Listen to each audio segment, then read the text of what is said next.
Saya pernah diceritain Gus Zofur, juga sering baca buku tentang Mbah Maksum. Dulu Mbah Maksum kalau wasiat kembali ya gitu, kamu harus NU dan harus mempertahankan NU, tapi tidak dengan cara membenci Muhammadiyah. Dulu Mbah Mun juga sering cerita, dulu Mbah Hashim tuh ngaji Syekh Mahfud ya.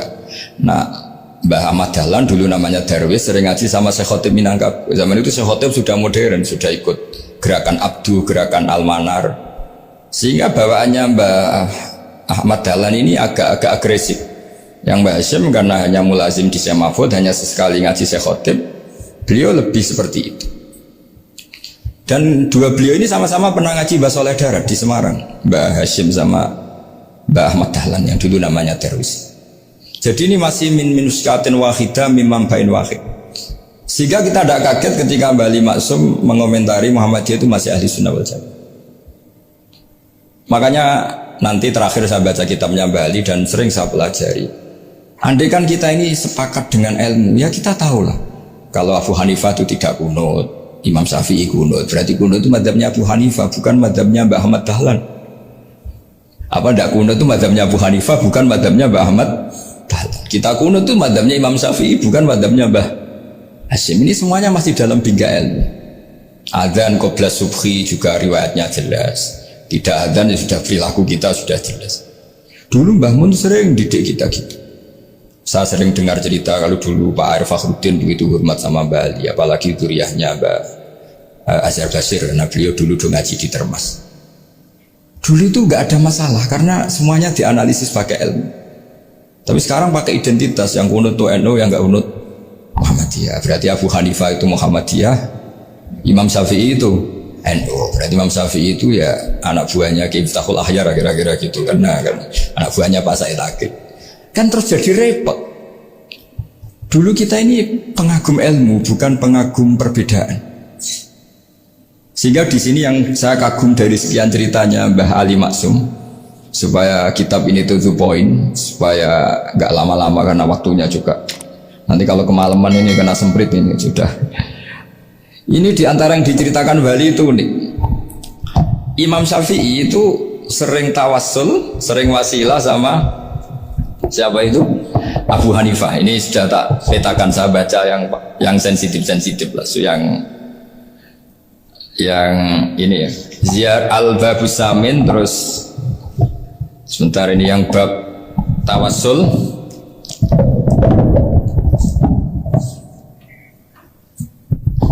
Ini di sini halaman 90, mungkin santri-santri kerap ya bisa ngecek lagi di kitab Hujjatul Ahli Sunnah. Ketika cerita tawassul, di antara yang diceritakan Mbah Ali Maksum adalah perilaku ya, bukan sekedar statement tapi apa? Perilaku. Perilakunya Imam Syafi'i atau ahwalnya kalau bahasa halusnya, yang selalu ke makamnya Abu Hanifah untuk tawassul. Padahal Imam Syafi'i itu orang yang secara ilmu sering kritik Abu Hanifah.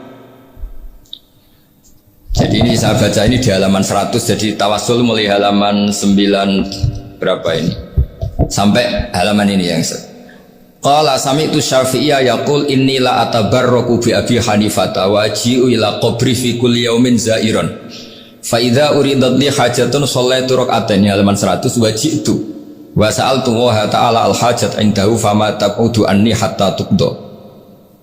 Kana al-Imam Syafi'i ayyama huwa bi Baghdad yatawassalu bil Imam Abi Hanifah yaji'u ila dorihi fayusallimu alaihi wa yatawassalu ila Allah bihi fi qada'i hajati. Terus wa yatawassalu Imam Ahmad bi Imamina Syafi'i. Jadi di antara yang diceritakan Mbah Ali Maksum itu betapa Imam Syafi'i yang terkenal sering mengkritik Abu Hanifah dalam tatanan fikih karena beliau tidak percaya ada istihsan. Abu Hanifah berpendapat adanya istihsan, dan kita tahu lah ikhtilafu Syafi'i wa Abu Hanifah itu besar sekali. Tapi beliau itu tahu Abu Hanifah itu orang yang sangat soleh. Abu Hanifah itu kalau ketemu sama orang yang utang beliau itu yang lari bukan yang utang Abu Hanifah, karena takut orangnya itu isin. Jadi kalau ketemu yang utang di jalan itu yang sembunyi itu Abu Hanifah. Kenapa engkau sembunyi? Ada yang utang saya lewat, nanti orangnya malu. Jadi setingkat Rabi'ah Adawiyah itu beliau di rumah ada maling itu sembunyi. Ditanya kenapa engkau sembunyi? Malu, gak ada yang dimaling. Malu sama malingnya karena serumah itu gak ada barang yang layak dicolong itu. Itu Rabi'ah dia sembunyi. Itu yang bisa niru itu Abu Hanifah. Jadi wali-wali besar ini ternyata saling menghormati dan saling tawassul. Nah saya berharap tawassul ini bukan sekedar perilaku sosial, tapi memang ada sanadnya. Sehingga terus diceritakan Bali di sini dulu istaqa Umar bil Abbas. Kata siapa tawassul harus dengan Rasulullah SAW? Dulu istaqa Umar bil Abbas. Sayyidina Umar itu tawassul istisqa dengan Sayyid Abbas. Padahal kita tahu Sayyid Abbas ini tidak nabi. Terus beliau cerita sampai Imam Syafi'i tawassul sama Abi Hanifah. Sehingga gak ada perdebatan itu kan Umar. Kalau Umar kan ada jaminan boleh diikuti karena beliau sahabat. Bali cerita tentang Imam Syafi'i yang tawassul dengan Abu Hanifah. Seargumentatif itu. Maka saran saya kepada alumni Kerapyak, santri-santri Kerapyak, karena saya hanya berani ngomong sama santri Kerapyak, sama mas saya ada berani kalah sepuh. Itu tradisi keilmuan itu harus dijaga dengan hujjah dan dengan tadwin, dengan pembukuan. Saya punya sekian cerita ya, misalnya dulu kita mungkin iskal itu janggal. Kenapa sih orang Islam tukaran sama orang Islam?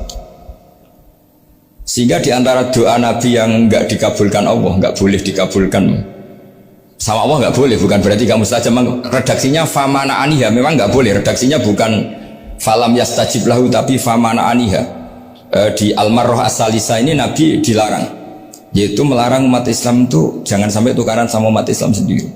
Itu kata Allah, ya tidak bisa kata Allah kalau itu tidak saya kabulkan. Itu dulu guru-guru kita nyontohkan sederhana. Kira-kira kalau saya tukaran dengan Gus Zofuru, Mbah Mun luwih ikhlas timbang ditukari wong liya. Nak no kakak ditabuk adik, wong tua luwih ikhlas timbang ditabuk tonggo. Barokahnya membaca kita lebih mentoleransi. Kalau ada Mbah Hashim dikritik Mbah Fakih Mas Kumambang, kita ikhlas.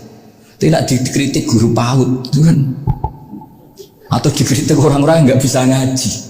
Artinya ternyata keliru kita bilang kiai kok tukaran. Justru bagus kiai tukaran dibanding kiai dikritik guru PAUD atau dikritik orang-orang yang nggak bisa baca kitab. Akhirnya barokahnya baca kita menjadi tahu. Dulu Mbah Mun sering cerita, ini masih cerita silsilah ya. Jadi Mbah Ali Maksum tadi kita tahu di antara guru besarnya Mbah Ali Maksum tentu Mbah Mahfud Termas. Beliau adalah adik dari Kiai Mahfud Termas. Mbah Dimyati ini adik Kiai Mahfud Termas. Itu punya saudara namanya Abdul Razak, juga punya saudara namanya Dahlan. Itu yang membawa Thariqah Syadiliyah di Solo Raya, yang sekarang alhamdulillah diteruskan Gus Wafi.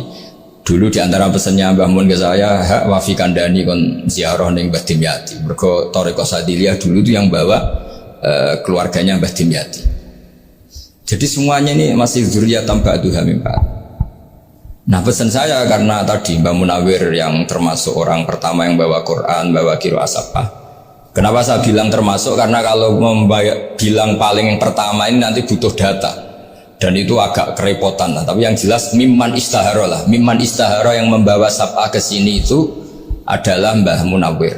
Terus beliau ngajarkan diantaranya ke Mbak Arwani pakai kitab Satibi, pakai kitab Nazmus Satibi. Terus Nazmus Satibi itu diteruskan oleh Mbak Arwani, ditulis. Yang nulis dulu Mbak Dola Salam. Bapak saya itu murid Mbak Dola.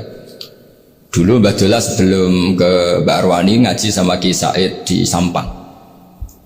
Bapak saya sebelum ngaji di Badola sudah hafal Quran lewat buyut saya sendiri namanya Ki Zubaidi. Yang Ki Zubaidi akhirnya jadi menantunya Mbak Ahmad Su'eb. Jadi buyut saya kandung ini namanya Sofia, itu asal keluarga Lasem, yang adiknya Sofia ini punya adik Badiah yang jadi ibunya Ki Sahal. Terus Ki Sahal punya Mbak Yu namanya Musayanah, punya di Garwo Ki Mansur punya anak Gus Qayyum. Jadi dulu ibu saya, ibunya Gus Sofur, ibunya Pak Maftu itu semuanya di Lasem. Karena saya dari keluarga Gen ya Lasem, dari keluarga sanad guru ya Lasem. Tapi Lasem Badawi itu dulu ngajinya di Mbah Umar Harun di Sarang. Nah, Mbah Umar Harun ini menangi Sayyid Ahmad Zaini Dahlan. Sayyid Zaini Ahmad Zaini Dahlan ini punya cucu keempat yang hidup di Sedan, terus makamnya di Lasem, namanya Habib Haidar. Itu yang nulis biografinya Mbah Maksum. Mbah Maksum bukan Bali, biografinya Mbah Maksum. Itu ditulis oleh Habib Haidar, namanya Haidar bin Hasan bin Sodaqoh bin Ahmad Zaini Tahlan. Nah, Habib Haidar ini menantunya Sayyid Hamzah Sato. Hamzah Sato itu Hamzah bin Abdullah bin Umar, itu kakaknya Sayyid Abi Bakar Sato, Sohibul I'anah. Nah, Sayyid Umar ini yang dulu ngajari mbahnya Mbah Mun namanya Ahmad bin Suhaib. Nah, di antara ajarannya adalah baca kitab-kitab kecil yang bisa dihafal. Dibawalah ke sarang jadi metode muhafadzah. Tapi kemudian lama-lama oleh di pondok itu jadi syarat kenaikan kelas. Dulu nggak ada muhafadzah untuk kenaikan kelas ya, supaya orang alim itu harus hafal. Lama-lama dipakai syarat untuk muhafadzah. Jadi semua ini sanad harus kita ingat supaya kita bisa menjaga tradisi. Termasuk tradisi ini kiai seneng jagungan, terus ngomong ra penting. Itu juga sanad. Setahu saya Mbah Mun itu kalau ketemu bapak ya guyon terus. Saya punya kenangan tuh yang dulu agak iskal tuh begini. Ada isu lah, entah isu entah hoax entah apa, ada kaji itu agak beling itu, pokoknya beling lah. Seneng siapa itu, rondo lah apa. Pokoknya beling gitu. Ketika Mbah Mun dilaporin tamu kalau kaji itu beling sama rondo itu, Mbah Mun tanyanya lucu. Lu ayu no cum, wahyu banget Mbah. Wahyu. Itu bapak juga bakas ayu nih. Dulu saya sekali kiai kok bakas wong ayu, bakas budine barang lah kira-kira gitu. Tapi setelah saya tambah alim, tambah ngerti itu, kata bapak gini, ya abek bakas ayu hak timbang iya, no malah kozaf. Ternyata seni. Sekali Mbah Mun atau bapak bilang, waji kok zino kaji, maka larinya ke kozaf. Maka menghindari bahasa menuduh, ngomong yang nggak penting. Loh ayu no. Jadi kiai dulu tuh orang sok suci tapi menghindari hal-hal yang jadi punya seni untuk ngelola kehidupan. Orang bermalam-malam jagungan sama teman asik itu kan perlawanan terhadap nafsu kita, syahwat kita untuk mungkin nikmati dugem di bar atau di tempat-tempat maksiat. Itu setan di Indonesia tuh kakuati sama kita. Orang supaya nggak tertarik maksiat itu Kiai Jawa cukup ketemu kancane masak terong guyon, gejol-gejolokan zaman mondok, suwengi lulus sangka maksiat. Bar wis tutup. Perlawanannya sederhana, nggak pakai tahajud, nggak pakai wiridan, karena Kiai Jawa juga kalau rapati potongan ahli ibadah gitu. Itu jagungan. Jadi setahu saya itu pernah lihat Bali itu sekali ketika beliau ngisi ceramah di Mbah Hamid Bedowi. Saya masih kecil diajak bapak. Dulu kalau bapak ngelihat Bali sama Mbah Hamid itu mesti nangis, karena dua orang alim bertemu. Yang akhirnya ya bisanan itu Mbah Hamid punya anak Gus Nasih, di sini ada Mbah Nafisa, terus jadi Mbak Salih Hindun itu. Jadi dulu itu ya guyon terus ketawa tuh. Itu yang sering bodoni Mbah Hamid itu ya Ki Bisri. Ki Bisri itu kalau datang ke Ki Hamid Pasuruan, nak wali tenan aku teko ditata nomangan. Jadi ukurannya ya. Ternyata sampai sana dikeimangan tenan. Masih belum mengakui kan nak wali tenan aku itu kiai rung di mobil, dongakno aku di mobil. Sudah kalah satu seri itu masih gak terima. Lalu itu Mbah Hamid akhirnya berdoa, ayo monggo, mungkin Ki Bisri gak ada mobil. Itu setelah didoain masih tanya, mereknya apa merek? Itu Mbah Hamid jawab, ya paling Holden nih, paling Holden. Itu nyari mobil itu ya adalah dapatnya Holden. Suatu saat Mbah Bisri diundang Mbah Hamid gak dikasih pisau, karena utangnya sudah banyak oleh Mbah Hamid. Mbah Bisri ini utang doa tadi. Itu ya gak dikasih besar ya sudah mau kesang apa kelambimu kayak aku. Didol sama muhibbinya Mbah Hamid itu harganya melebihi jatah besar. Ketemu Mbah Hamid. Kang, susu Kang mergo. Jadi dulu itu rileks, makanya ini yang diceritakan Gus Zofur. Sebetulnya kalau kiai-kiai itu bersanad itu ya rileks, hidupnya itu rileks. Karena rileks ini perlawanan terhadap kemungkaran. Saya dulu musyawarah sering sama Gus Zofur usul fikih. Itu jelas di antara yang ditulis Lubil Usul itu. Ya kita tahu tadi misalnya sanad usul fikih, Mbah Ber itu sangat al-usuli Kiai Zubair Dahlan, abahnya Mbah Mun. Punya murid di antaranya Kiai Sahal. Kiai Sahal punya karangan Thariqatul Husul fi Syarhi Lubil Usul. Itu Thariqatul Husul itu beliau ngendikan dalam mukaddimah bahwa saya bisa mensarah ini berdasar ngaji maknani sama Mbah Zubair. Terus beliau mengutip sarah itu dari kitab Nailul Ma'mul. Beliau ngendikan binus khotin khatiyah ghairi matbu'ah. Dan itu ditemukan di Kiai Mansur di Lasem, karena Kiai Mansur iparnya Mbah Sahal. Mansur bin Khalil itu diantara katibnya Syekh mahfud. Jadi semuanya ini sambung. Mbah Ber saking ahli usul fikihnya, kalau ngajar usul fikih itu kalau guyon takriran saya ini lebih memahamkan ketimbang sarah. Ya sudah, terus Mbah Zubair Kiai Fakih, terus Syekh Mahfud. Di sini Syekh Mahfud termasuk orang yang dekat Mbah Munawir, sampai putrane Mbah Mahfud namanya Gus Muhammad dibawa Mbah Munawir, kemudian mondok di Termas diantaranya, terus dinikah jadi menantunya kalau nggak salah Haji Taslim di Betengan, kemudian sekarang juriannya Mbah Mahfud di Betengan. Ini nggak boleh hilang secara sebab. Itu diantara di usul fikih diterangkan, ketika diantara 5 hukum itu ada yang bernama mubah. Mubah itu boleh dilakukan, boleh ditinggalkan, dan kalau dilakukan ya tidak berpahala, ya tidak disiksa. Itu ada ulama yang protes. Protes gak bisa seperti itu. Itsma min mubahin ila wa tahaqqaqu bihi tarku haramimma. Fa'il zamu minas sukun tarkul qatli wa minas sukut tarkul qadaf. Tidak bisa, mubah itu tidak ada. Kalau kiai jagongan semalaman, itu Allah ngitungnya itu hada taroka dugem, wahada taroka delok dangdut, wahada taroka kada wakada. Itu luar biasa. Dan kita ngikuti yang seperti itu saja. Gak usah tahajud, gak usah witir telulas, kaya ora kuat timbang gremeng. Sewengi jagongan, setan ngenteni kita tergoda maksiat, ternyata maksiatnya sampai tutup, kiainya masih apa? Jagongan. Jadi jagongan saja ada ilmunya bahwa itu perlawanan terhadap tarkul ma'asi. Sehingga bagaimana Anda katakan mubah ini mubah, toh gunanya adalah tarkul haram. Meskipun efek mubah juga bisa tarkul wajib, wae bojo blonjo turu. Karena wae ngrumati ibuke turu. Itu halal wajib. Jadi mubah itu resikonya ya bisa tarkul wajib, bisa tarkul. Sehingga kalau sanad ini terjaga secara baik, secara kultur, saya sering juga sahabat sama Gus Yofur itu mesti tak niati gitu. Jagungan wong alim wis ibadah dan menikmati ibadah adalah dabul auliya wa dabul ulama. Kata Imam Ghazali, pada akhirnya waqud buhadatin al istilzat bil mubahat. Kata Imam Ghazali, pada akhirnya qudbu hadatin, madaru hadatin, pokok dari agama ini adalah melawan kemaksiatan dengan kita menikmati al-istidzat bimbah. Kita menikmati sesuatu yang dibolehkan Allah Subhanahu wa taala. Dan seperti ini itu bisa qasmu dhuhri syaitan, bisa menghancurkan punggungnya setan. Karena kalau melawan setan dengan ibadah ini kadang kita capek selain isra potongan. Tapi nak kangkang ning komplek H gitu jagungan mbek kancane, ngenang melarate, mbok ngenang ras sekolah ra munggah kenangan. Sing ra munggah diarani istiqomah. Itu kan diarani tulus zaman, kok sing munggah dianggap kesusu. Saya ini punya pondok Quran, kalau ada yang hafal 3 tahun mesti digojolkan saya ini. Gak apik kesusu itu. Kesusu itu mesti tidak barokah karena tergesa-gesa apa? Hatam. Sehingga yang gak hatam-hatam itu kayak partai mayoritas. Ini yang partai tulis zaman katanya. Ahli sobri katanya. Akhirnya di pondok gara-gara itu mau guyon, tapi nggak ada stigmasi yang nggak naik. Di pondok sarang itu saya punya temen itu banyak yang sekelas dengan saya, sekelas sama Gus Kamil, akhirnya sekelas dengan Gus Sofur. Padahal saya ini kakak kelas. Saya temannya Gus Kamil, temannya Gus Sofur. Ini anak ini nggak pernah naik, itu nggak dicibir di pondok.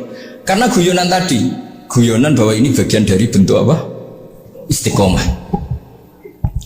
Nanti yang goblok juga tenang. Karena kiainya cerita, kadang santri goblok ya baru kan di sini pondok agak santri ya ora tau sinau ning omah dadi kiai gede. Selalu kiainya tuh cerita seperti itu. Akhirnya sing goblok ya bangga dengan kegoblokannya.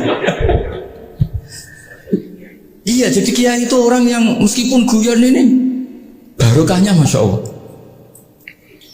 Dan setahu saya kiai-kiai alim itu ya seneng ada guyon, karena tadi guyon itu luar biasa.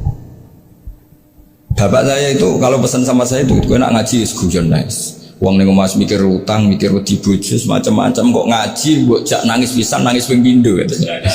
Sudah jak guyon ae. Paling gak lali. Dan beliau punya dalil kul bi fadlillah bi rahmati fa bidzalika falyafrah. Jadi jangan sampai orang ini farah bil maksiat, jangan sampai orang itu.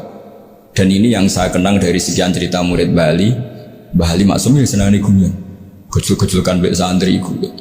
Ini saya maklumatkan ke semua santri beliau bahwa ini bukan sekedar guyon, tapi al-istildzat bil mubahat. Ini adalah perlawanan terhadap setan, karena banyak orang bisa senang tuh kalau nunggu maksiat. Ini bisa senang dengan sesuatu yang tidak maksiat. Itu kayak apa hebatnya? Makanya Nabi itu kalau ketemu sahabat ya sering ngendikan yang ringan-ringan. Ya Umar ma'afalan duker jom mana ije. Kalau ketemu anak kecil ya. Nanti ketemu yang tua-tua yang sudah nggak bisa mikir ya tetap ringan. Sehingga ada cerita dalam sebuah tafsir. Ya saya ulang lagi, ada cerita di sebuah tafsir. Kenapa Nabi Musa ditanya Allah wa matilka biyaminika ya Musa? Ma'ana wa ta'ala a'lam. Tentu Allah sangat tahu yang dibawa Musa itu apa. Karena Allah tahu Nabi Musa itu grogi. Orang dipanggil wali maksum pasti grogi. Santri dipanggil Mbah Mun pasti grogi. Kenangan saya setiap dipanggil Mbah Mun ya mesti tanya yang ringan-ringan. Wis sarapan ya. Arung sarapan ya sarapan. Pas sarapan ya kan tanduk mangan sing enak, wong santri ora tau mangan enak. Enggak pernah ngomong yang penting, ngendikan yang penting. Nah, karena Nabi Musa ini grogi, ini sebagian tafsir. Itu ditanya yang ringan, "Sakowe iku nggawa apa?" Karena pertanyaannya ringan, Nabi Musa juga ringan. Ya Nabi Musa itu sampai lali iku pangeran sing ya'lamu sirra wa akhfa. Diterangno. Niki tongkat Gusti. Gunane kathah Gusti tongkat iki. Qala ya aso ya tawakkau 'alaiha wa ahusyu biha 'ala ghanami wal ya fiha ma'arif ukhra. Oh tongkat Gusti ini penting Gusti. Nggih nak. Nggih macam-macam lah Gusti. Atawakkau 'alaiha wa ahusyu biha 'ala ghanami kangge menghalo kabwal. Masih terangno terakhir dan yang lain-lain Gusti wal ya fiha ma'arifu ukhra. Sehingga akhirnya rileks. Karena Nabi Musa terus ngerti. Ternyata ketemu pangeran itu gak seserem yang saya bayangkan gitu. Pertanyaannya ringan. Itu ada ilmunya. Tapi cerita ini yang versi tafsir ini tidak yang seperti di Manaqibul Ghazali. Di beberapa kitab tentang Manaqibul Ghazali diceritakan di alam roh Nabi Muhammad Shallallahu Alaihi Wasallam itu yubahi bi umati, saking yubahinya sampai ngendikan ulama umati ke anbiya'i Bani Israel. Ulama umatku itu pinternya atau statusnya itu mirip-mirip lah. Kaf itu ya mirip-mirip kayak ulamanya nabinya Bani Israel. Akhirnya Nabi Musa itu tersinggung sekali. Bagaimana mungkin ulama disamakan dengan apa? Nabi. Sehebat-hebatnya ulama itu kan tidak akan yabluhu darajatan nubuwah atau yartaqila darajatin nubuwah. Itu akhirnya ya kalau kamu nggak percaya panggil. Yang dipanggil Imam Ghazali. Ya Nabi Muhammad juga nggak mau kalah itu. Kalau manggil ulama RT ya kalah keok. Akhirnya Imam Ghazali datang. Ditanya sama Musa, "Mas muka nama kamu siapa?" Ana Muhammad bin Muhammad Al-Ghazali At-Tusi Asy-Syafi'i. Itu disebut panjang. Nabi Musa guyu-guyu. Kamu lama kok ngomong yang gak penting. Ditanya namanya kok penjelasannya sepanjang itu. Dianggap itu satu kesalahan. Masa tanyanya nama kok ditanya. Jawabnya Muhammad bin Muhammad Al-Ghazali At-Tusi Asy-Syafi'i. Kepanjangan ini. Ketika Nabi Musa agak mencibir, agak gimana itu terus Imam Ghazali, kalau ini masalah, lebih masalah jenengan. Apa itu? Yang tanya jenengan tuh Allah ya'lamu sirra wa akhfa. Dan Allah hanya tanya wa ma tilka biyaminika ya Musa. Harusnya jenengan jawab asoya titik, bukan kepanjangan. Atawakkau 'alaiha wa usybiha itu kepanjangan. Allah tanya yang di bawah kamu itu apa? Yang di tangan kamu. Harusnya jawabnya hanya asoya. Tapi kenapa penjelasannya sepanjang itu? Sampai terakhir waliya fiha ma'arifu ukhra. Pinter tenan jadi gitu. Terus ada Nabi Musa terus bilang, ya pinter tenan aja. Padahal kita tidak pernah GR seperti itu kan, kebetulan Imam Ghazali. Kalau yang lain mungkin ya kayak apa kira-kira gitu. Tapi ini cerita dalam khazanah keilmuan.